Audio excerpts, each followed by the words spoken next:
Hello mga ka-offloador sa Pilipinas Market. Welcome back to my channel and thank you very much sa mga viewers at subscriber. Pag-usapan naman natin ngayon ang mga top gainers ng Philippine stock market. Meron tayo ditong Plus, D2, Pure Gold, Maynilad, Arit, Meralco. Yan yung top gainers natin ngayong araw na to.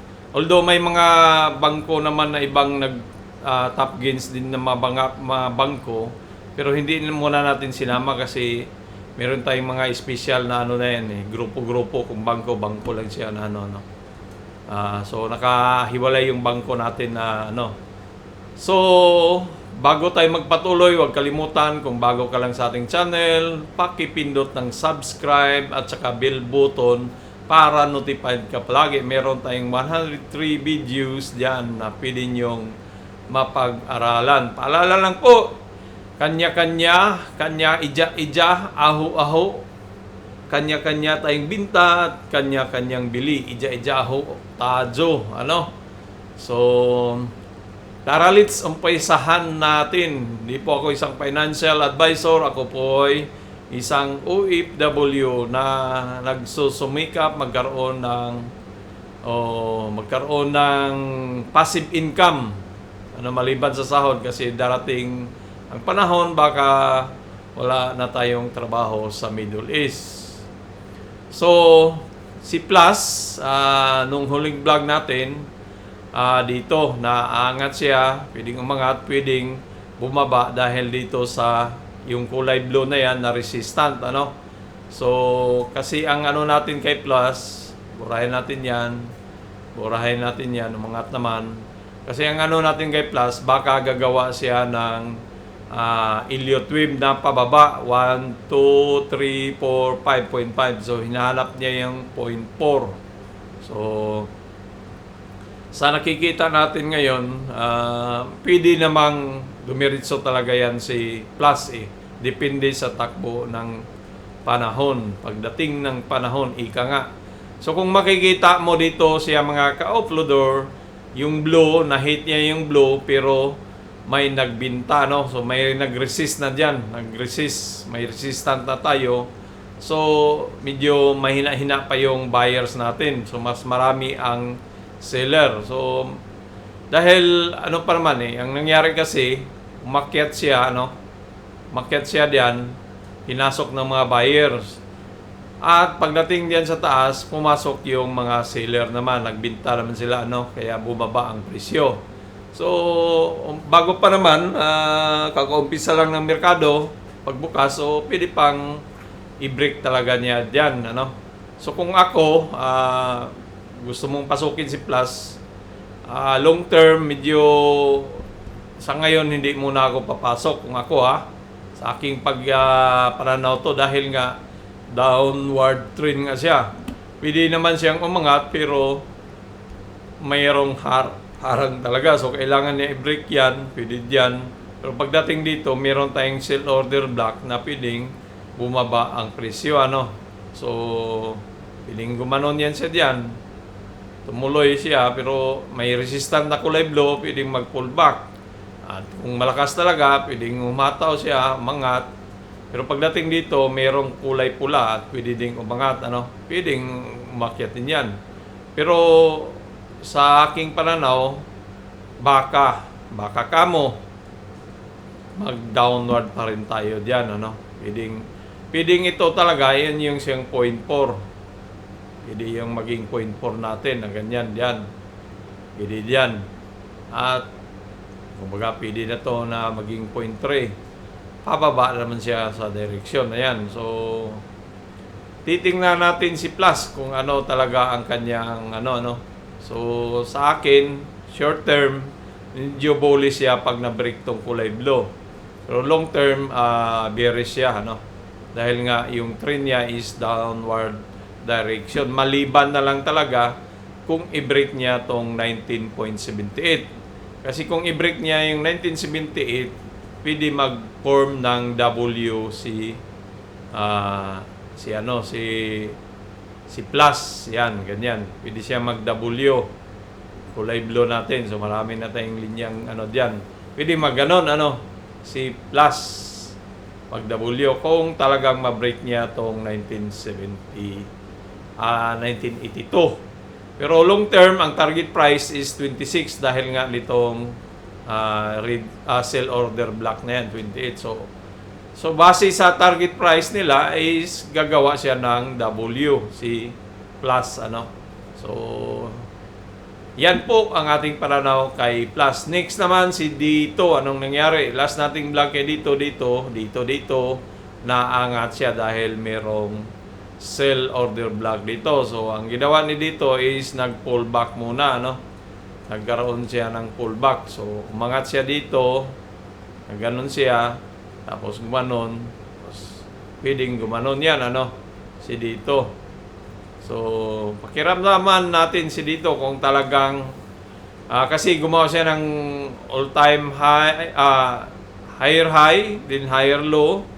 So nasa kanya na yan kung talagang malakas siya, hataw siya doon. Wala naman tayong nakikitang news pa kay dito maliban lang nung nakarang 4 na araw. So dito may resistant tayo dyan, itong kulay magenta, kaya nag-bounce back siya So kailangan niya i-break naman tong 0.83 para tumuloy siya dito. Yan siya, kailangan niya i-break yan. Yan. So 0.84 nung meron dito. Yan, meron tayong resistant dito sa consolidation. So kailangan niyang i-break yan para dumiretso siya doon sa taas. Ito, diyan. Pwede siyang gumanon May sell order block kasi diyan Diyan. Pero depende din, pwede din niyang yan, tagusin. Kung bababa man yan siya diyan, ito tagusin niya, pwedeng mag-resist dito, pwedeng mag-bounce back ulit, ganon So, titingnan kasi parang malakas siya gumagalaw siya, pumipitik siya ngayon Ayan may volume naman 7 million si dito So, may volume, ibig sabihin may foreigners na pumapasok. Pag ang volume ng isang stock ay umaabot na ng millions, ibig sabihin yan mayroong mga foreigners na bumibili. Kasi 8 million, so sa presyo ngayon na 0.82, almost 8 million pesos din yan. Kung retailer lang siya, isang retailer, medyo may kamahalan din, kalakihan. So, mga foreigners yan, may mga paunti-unting foreigners na pumasok kay dito. So, titingnan natin kung talaga target price natin. Wala tayong target price dito kay dito. Pero ang natin itong 1.4 na kanyang pupuntahan. So si TradingView, wala kasi tayong nabasa sa mga brokers natin tungkol kay dito So wala din siyang target price So yan lang. So ang natin talaga na dito sa 1 or 1.4, pero kailangan niya i-break tong 1 itong ito. Yan. Kailangan niya i-break yan, yung 1 peso para abot siya sa 1.4. So, pakiramdaman mo si dito kung long term ka naman ay okay naman, pero medyo mura pa pero kailangan mo nang ma-break to niyang piso kung sa akin kasi na si dito overbought siya, oversold, tapos undervalued, tapos ewan ko kung mayroong bang ganong proyekto siya ngayon So tingnan natin yung kanyang earning report kung may ba. So 24, so wala pang 25, wala pa siyang nag-report ng 25 wala pa. So 24 naman, okay naman yung takbo niya kumikita naman. So kulay blue, telecommunication and information, IT, yun yung niya. So Dinis Oy. Malay mo sa year 2028 hata ulit to. Alam niyo na. So next is Pure Gold. Pure Gold ay gaya ng sabi natin dati sa huling vlog natin, nag-form siya ng cap, natapos na or nabuo niya yung tawag nito, yung bullish flag natin. Yan. At si Pure Gold, ngayon parang gusto niyang i-break naman tong 47. So kumita na tayo nito kay Pure Gold. At medyo nailabas natin yung hawak natin sa kanya dahil take profit tayo, pero ang nangyari, naibuhos ko sa kabila yung yung buong pira. So kasi nagdilaw siya nung Friday, sabi ko baka tuloy-tuloy to, babalik ulit eh. Ang dito kay Pure Gold, so tanggalin natin yan. Kailangan niyang i-break tong 47.2 So wala siyang ganong volume, 148 lang. So ibig sabihin wala pang mga foreigners na pumasok, mga pa lang to, retailers, katulad ko, katulad mo, kung nagtitrade ka, So bago ang lahat, paalala naman sa mga hindi pa nag-subscribe, pakipindot ng subscribe button bago ka umalis, pakipindot din ng bell button para notified ka palagi, So balik tayo kay Pure Gold. Si Pure Gold ay kailangan niya i-break yung 47.2 at saka itong trend line na yan siya. At tapos pwedeng dalhin natin to dito para sa kanyang resistant, So yan yung ginagawa ni Pure Gold ngayon. So dapat talaga ma-break niya to at saka ito para tataas siya. Kasi ang target price natin sa ating mga broker is ito, wala na yan, kulay green na yan siya kasi na yan, naibinta na natin. So ang target price kasi ng mga broker natin is 57.50, si call may 57. So medyo mataas-taas pa si TradingView. Magkano ba target price ni TradingView? Is nasa 53, yung target price niya. So mataas pa rin. Meron pang chance na umangat pa to si Pure Gold. Pero kailangan nga niyang ihataw tong i-break na yan, Pwedeng break diyan, saka siya diretso. So kung hindi, ay wala naman tayong nakitang meron bang wala nang ganong So na-break niya yung bullish naman. So ang target price natin, dahil sa bullish flag siya, so hiniram natin tong poste na yan, dinala natin dito sa kanyang breakout. Yan siya nag-breakout, pwedeng ganyan. Pwede din mo dalhin dito yan, yung poste, So 64. So dito lang muna tayo para pumantay tayo sa mga sa mga broker natin, 55, 57. So nandiyan 53 kay TradingView. So ito yung dahilan bakit si Pure Gold may pag-asang umabot dito sa target price na 55, 57, So maliit pa lang yung volume ngayon, wala pang ganong foreigners na pumapasok. Nakikiramdam din yung mga foreigners na yan. Pero kung talagang gusto ng mga foreigners to pasukin para humataw, ay hahataw talaga yan kasi sila naman yung driver eh. Kaya kung ikaw, ako, makikiramdam muna tayo na ma-break tong 47 bago natin pasukin. Kasi mayroong imbalance dito eh, buy yan siya na malaking kandila na buy. So hindi pa siya imbalance, so walang seller o may seller ko konti lang. So kailangan pwedeng i-fill niya yan, balikan niya yan para mawala yung imbalance, So yan lang po kay Pure Gold. Next naman, Maynilad. So si Maynilad, yung pirang ibininta natin kay Pure Gold, binili natin kay hindi pala, si Spinic pala ang binili ko kay Pure Gold. So yung Maynilad natin, meron tayong hawak na 32,200. So si Maynilad ay kailangan niyang i-break itong resistant natin diyan siya. So kailangan niya i-break yan. Tingnan natin sa short time frame, 1 hour, kung meron bang diyan. Yan, ito nga, nasa dito banda, malapit. Ayan. So yan, 24.10, kailangan i-break niya yan. At meron din tayong isa pa dito. Yan siya, yung top niya, 24.45. Kailangan niya i-break yan para diretso siya sa taas, si Maynilad. So, ito si Maynilad, pwede i-long term natin to kasi ay tubig naman to, kailangan ng tao, di ba? So, araw-araw, naliligo ka, umiinom ka, nagluluto ka, kailangan mo ng tubig. So, ibig sabihin diyan, tuloy-tuloy ang negosyo nito, di ba? Kukita pa rin kasi maraming umaasa na mga tao. So, kaya may pag-asang humataw pa to si Maynilad. At saka bago pa lang si Maynilad wala pa tayong nakikitang sa kaliwa. Ito pa yung mga all-time high niya, itong 23.9. So target price ng broker, wala tayong nakuha o nakita pang mga target price nito. Meron na pala ito, 22.20. So na-break na yan, na-hit na yan. So kailangan ng panibagong target price. Tingnan natin si TradingView kung mayroon siyang bago.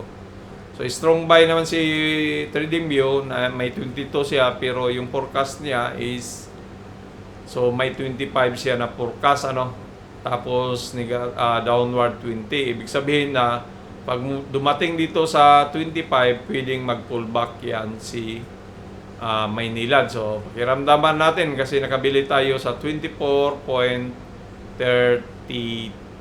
Down na tayo kay Maynilad, So kala natin nung Biyernes, Huwebes, i-break na niya to dahil bullish yung kandila nakikita natin. So sa ngayon, bearish na naman ulit siya.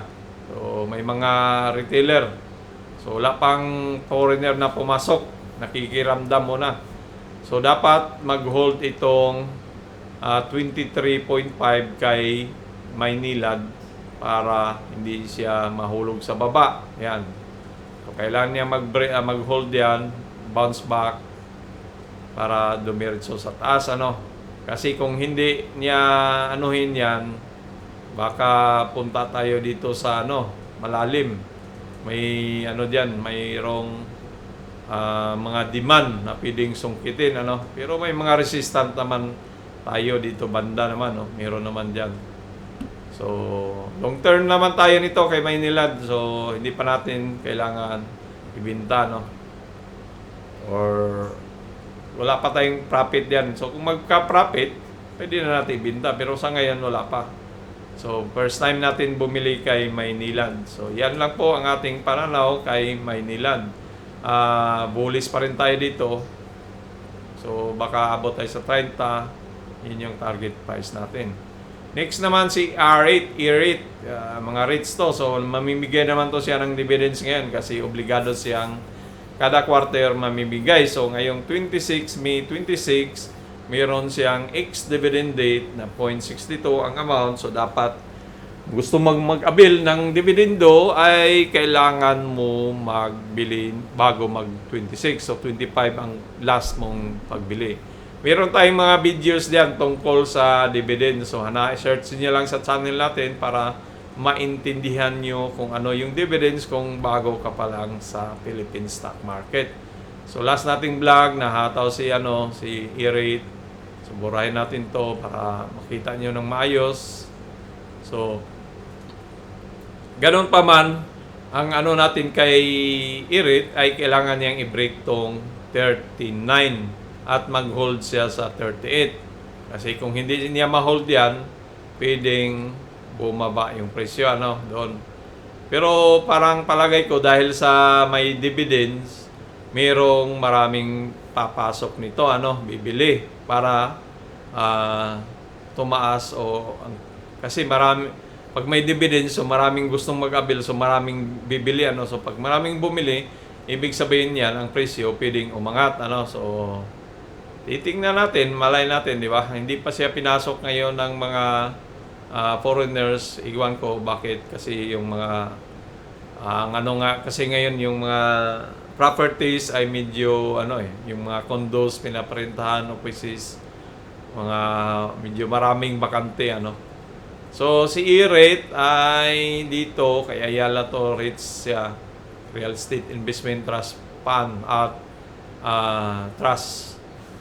So, kailangan niya i-break talaga yung 39 at saka itong 40 para hataw. Kung bibili ka ngayon at na-break yung 39 at mag-bounce sa 40, meron lang 30%. So, kung malaki yung in-invest mo diyan, may pira kang kikitain. Pero, sa ngayon kasi, ang natin kay E-rate is, gumawa nga siya ng cap, Yan, cap. Tapos, so, maaari itong lalim na to, dalhin niya to. So, kailangan talaga niyang i-break itong trend line natin ng cap, ano. So, kung ako dito, pakiramdaman ko muna to si Irit dito sa 46. Kaya nga itong mga ano na to, itong mga foreigners ngayon, nakikiramdam din yan. Pero sila naman talaga ang ano eh.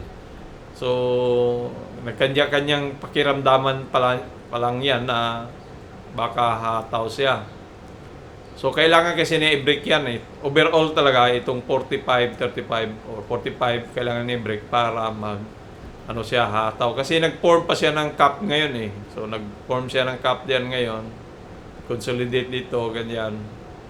Dito nag-consolidate. So, parang hawakan pa yan sa bago siya aangat, ano.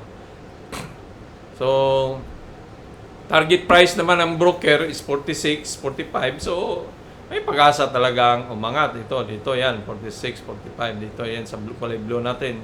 So, may pag-asa talagang umangat from galing dito sa presyo na to, no? So, that is, magkano ba yan?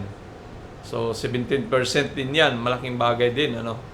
So, yan, long term, walang masama kay Irit, ano? So, target price 60 dahil sa lalim nito. Sinusukat natin, dinala dyan, ano? So, we have here, last is Meralco. So, si Meralco, medyo down siya ngayon, ha? Pero upward trend naman ang direction ni Meralco. So, yun yung nakaganda. Target price naman natin ng mga broker is 700, 691, 622. So, dito sa taas.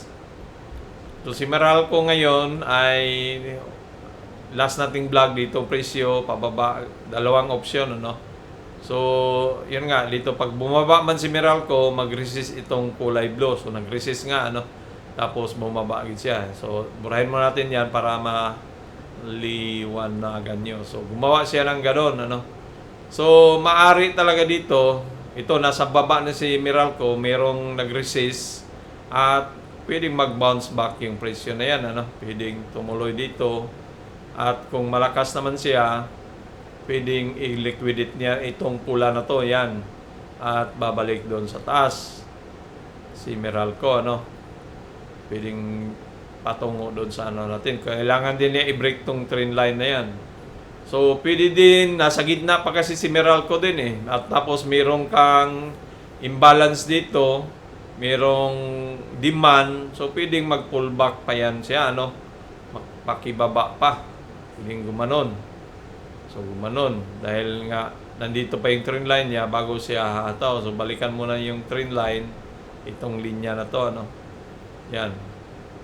Pwede naman dito, meron din, pwede naman iusog natin yan diyan. Siya, diyan. So, pwedeng ganyan din, ano? So, tapos i-adjust lang natin kung talagang, ano, yung presyo na kanina, pwede, yung kaninang trend line ay kanyang pasukin. So, titingnan natin kung mag-hold itong ano na yan siya. So, tingnan natin sa 1 hour time frame. So, ito, may resistant din dito, ano, sa area na to. So, diyan siya, kailangan niyang i-break yung 640. Kumbaga, dito sa loob na to, na zone na yan, itong malaki, kailangan niya yung 640 para humataw siya. Kasi ilang bisis na yan diyan nag-resist, ano. So, yan yung pananaw natin kay Meralco. Sana naman ay meron kayong mapulot, ano. So, huwag kalimutan, aho-aho tayo, do your own diligence, do your own research. Yan lang po ang aking pananaw.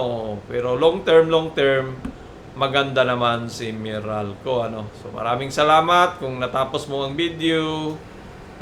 Pakipindot naman ulit ng subscribe kung hindi ka pa nakasubscribe, tsaka bell button, ano. So, yan lang po ang ating review ngayon. Good luck to all of us sa araw na to, ngayong linggo na to. Adios, mi amigos, mi amigas, Pachada, babus.